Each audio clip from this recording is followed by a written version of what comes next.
Hi, welcome to Write with Deepak. I am Deepak Karamangikar, author of 8 books, and I am here to help you write better. You know who are the most effective communicators? People who do not let their emotions and feelings come in the way of communication. I am sure you have people in your circle, and there are people you know, maybe outside your circle, who, when they start speaking, everybody starts paying attention. When they write something, automatically it grabs your attention. That is because they follow certain rules. And one of those rules is what we will discuss today. And using this one trick will elevate your English to the next level. People will automatically start respecting you. I mean, people should respect you regardless, but I'm talking about the respect that they give to your communication, to what you write, to what you speak. So this is a two-step process. And step number 1 is eliminating the use of very from everyday conversations. Let us look at some examples. He was very angry. The movie was very boring. She is very busy. I am very tired. She was very sad.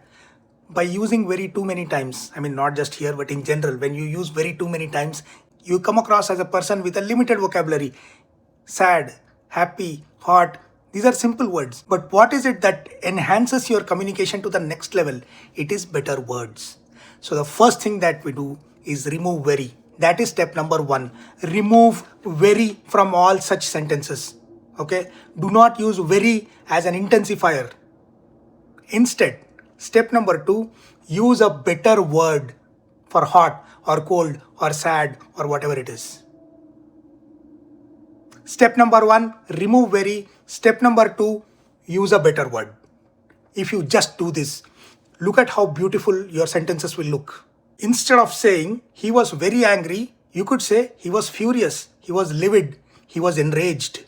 Instead of saying the movie was very boring, you could say the movie dragged, the movie felt endless, the movie felt tedious.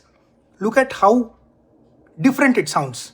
She is very busy. Instead, you could say she is slammed, she is swamped, she is overstretched, she is overbooked. Look how beautiful it sounds.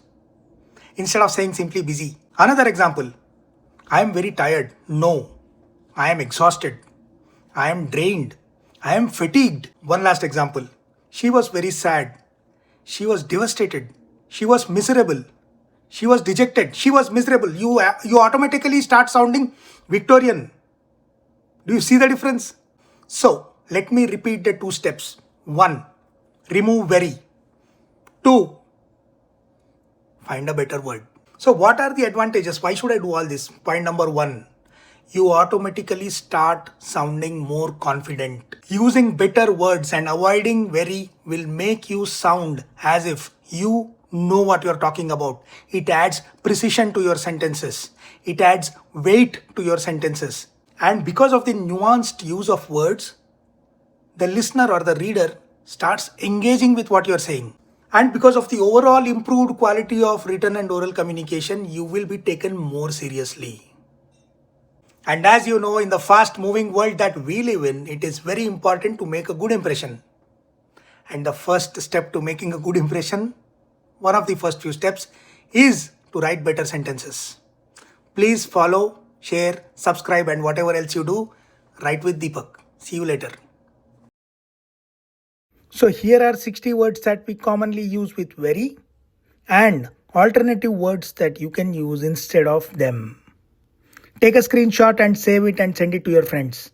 See you later.